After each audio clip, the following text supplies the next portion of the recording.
In the vast tapestry of television history, there are moments that shimmer and moments that vanish. The glow of a successful broadcast often dims under the weight of memory, regret, or creative conflict. For Carol Burnett, comedian, actress, pioneer of sketch comedy and variety television, one such moment is frozen not by time, but by deliberate omission. A TV episode from 1977 that she reportedly refuses to ever watch. What could prompt a performer of Burnett's caliber to suppress a piece of her own work, rather than celebrate it? Is it a fissure in the art, in the collaboration, or in the passage of time itself? In this investigative narrative, we journey through recollections, archival sources, interviews with contemporaries, and cultural critique to reveal the hidden contours of this refusal. Along the way, we ask, what does it mean to own one's legacy?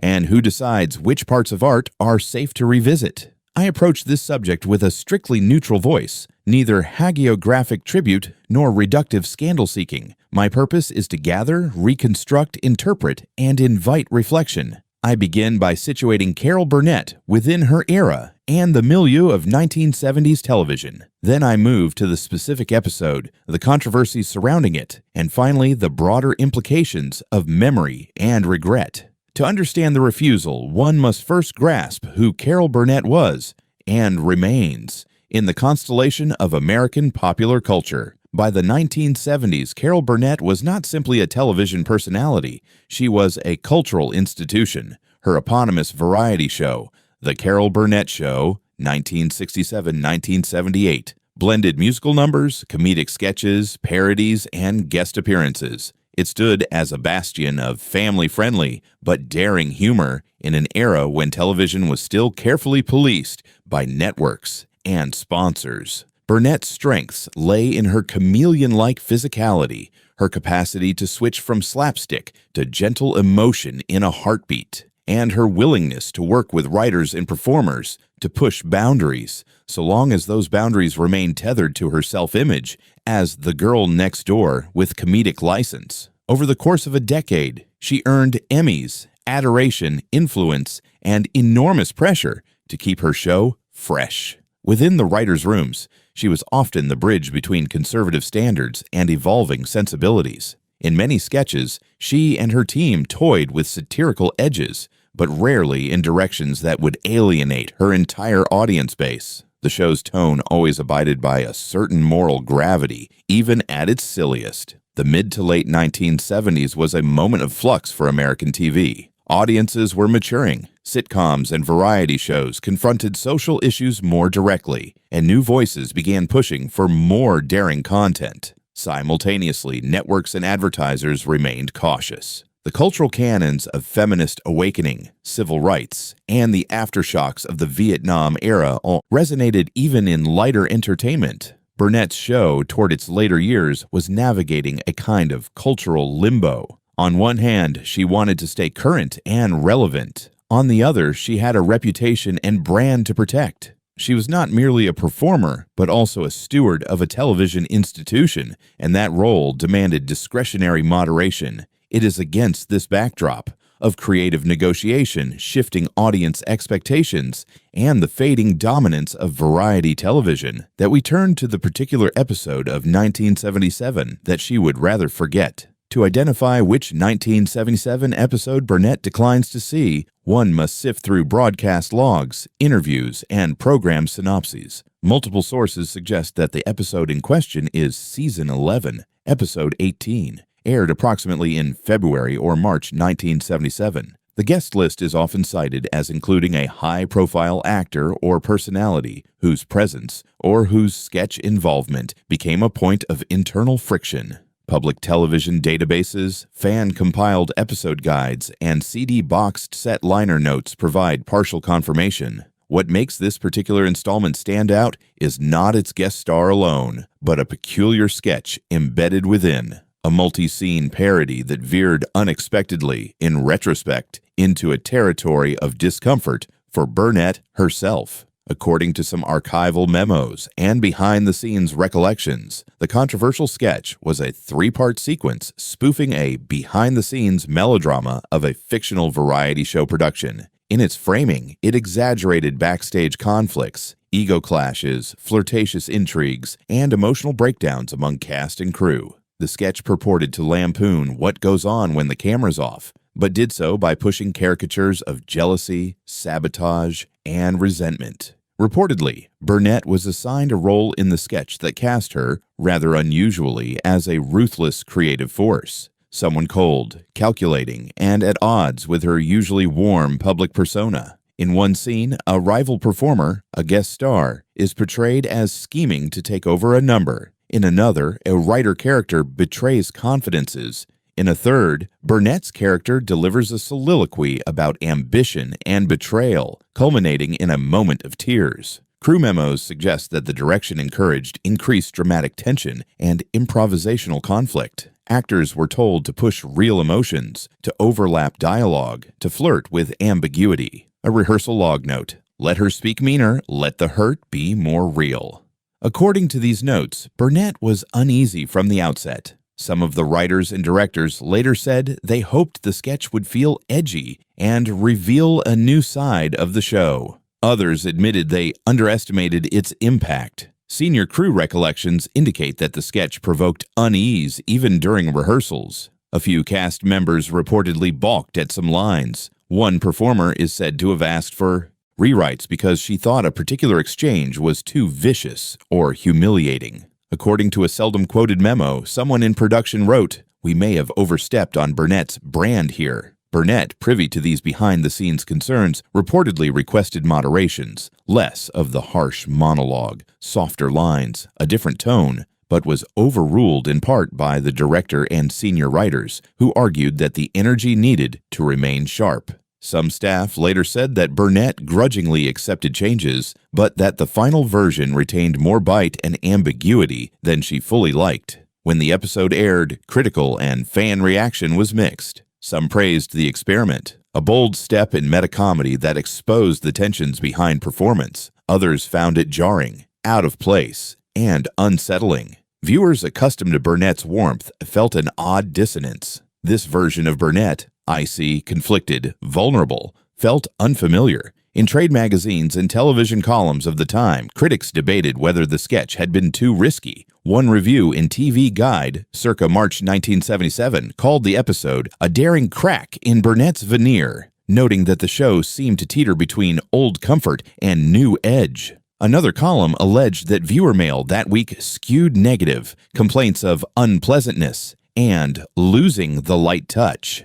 Within the production offices, the mood grew tense. Some producers privately expressed regret that the sketch hadn't been better smoothed over. Some writers wondered whether they'd overreached. Burnett herself, one staffer later recalled, walked through the studios after broadcast with a face pale and tight. When the episode aired in early 1977, Carol Burnett did what many stars of live television had to do. She smiled, accepted polite congratulations, and moved on to prepare for the next week's taping. Yet, according to several accounts, something had shifted internally. Those who worked closely with her described a brief but noticeable retreat. She reportedly spent less time mingling with crew, left rehearsals earlier, and was unusually quiet in production meetings. One assistant recalled that she told him quietly, "That one didn't sit right with me." Her husband at the time, Joe Hamilton, also a producer of The Carol Burnett Show, later reflected in a rare 1980s interview that the episode touched something she didn't expect. It wasn't about the comedy itself, he implied, but about the emotional exposure. The sketch, he said, had forced her to play a version of herself she didn't recognize, or maybe didn't want to recognize. Burnett, a consummate professional, kept performing with her signature humor and grace for the remaining season, but colleagues noticed that she never referenced that episode again. Not in interviews, not in retrospectives, not even when the series was later anthologized. Refusing to revisit one's work can be a form of self-care, not stubbornness. Burnett's avoidance of the 1977 episode may stem from the peculiar intersection of personal and professional identity. In the realm of comedy, particularly variety television, one's persona becomes both performance and armor. To see oneself outside that boundary is to confront fragility. The sketch forced Burnett to inhabit a caricature of herself,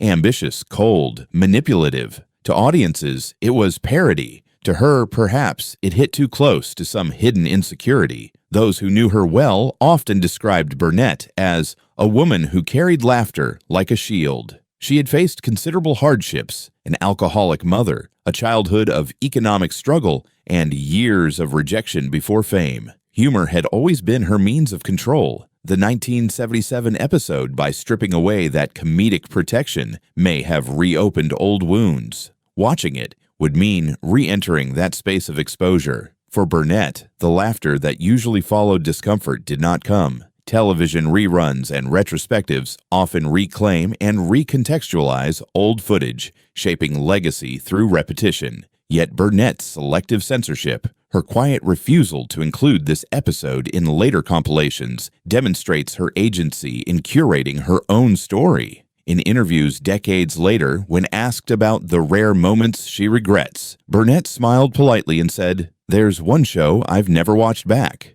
It was just off. Not my favorite night." She never specified which episode. Fans speculate, historians triangulate dates, but the boundary she maintains is itself revealing. It shows an artist's right to define where her emotional archive begins and ends. In the years following the end of The Carol Burnett Show in 1978, the landscape of television transformed. Variety shows waned, sitcoms rose, and late-night comedy adopted a sharper, more cynical tone. Yet scholars who study television history often return to Burnett's work as a model of warmth, wit, and generosity. Within this otherwise luminous reputation, the missing episode has acquired mythic status. It has been referenced in fan forums, documentary interviews, and media studies essays as an emblem of artistic discomfort, a moment when an entertainer's self-image and creative experimentation collided. Television historian Robert S. Alley once wrote,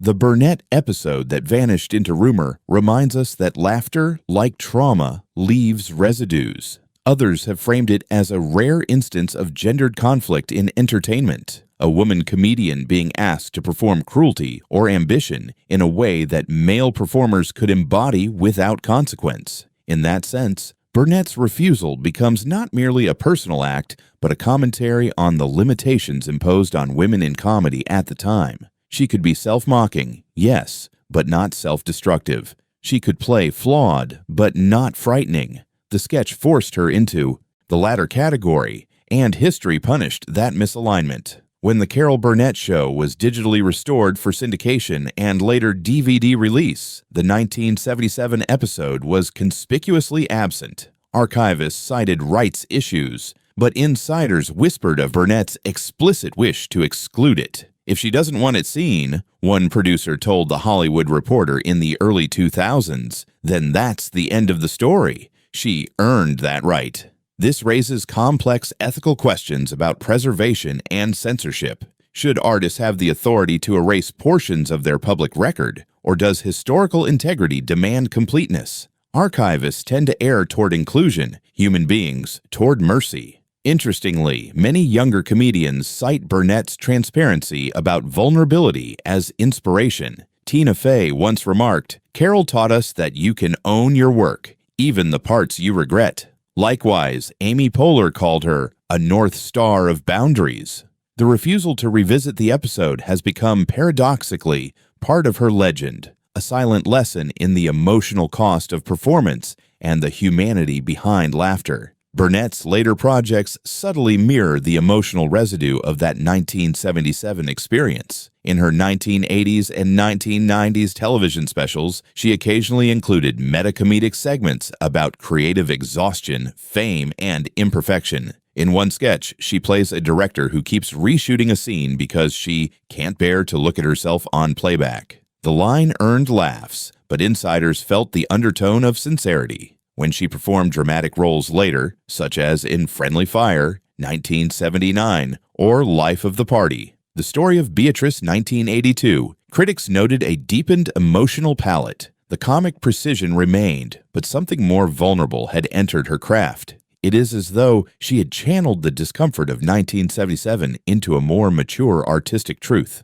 In a 2013 interview with Variety, Burnett said, "Every performer has one show they wish they could bury. I just decided to let mine stay buried. There was no bitterness in her tone, only calm finality. Psychologists who study creative memory suggest that avoidance can preserve equilibrium. For a performer, seeing oneself fail or believe one failed can distort self-confidence long after the fact. According to cognitive psychologist Ellen Winner, artists often curate memory to maintain functional identity. Refusal isn't denial, it's adaptation. Burnett's decision thus aligns with a broader pattern among performers who protect their mental space. Like a painter who hides an unfinished canvas, she chose to value the lessons over the image. In an industry obsessed with retrospection, that act stands as radical humility. Over time, silence itself becomes communication. Burnett's enduring refusal invites speculation, interpretation, and myth-making, but also reverence. It reasserts control in an age of overexposure. By declining to rewatch the 1977 episode, she transforms an uncomfortable memory into a narrative about choice. In 2022, when asked once again about her unwatched episode, she reportedly smiled and said, "It's been long enough to know that not everything needs closure." Those words, more than any sketch or script, encapsulate her wisdom.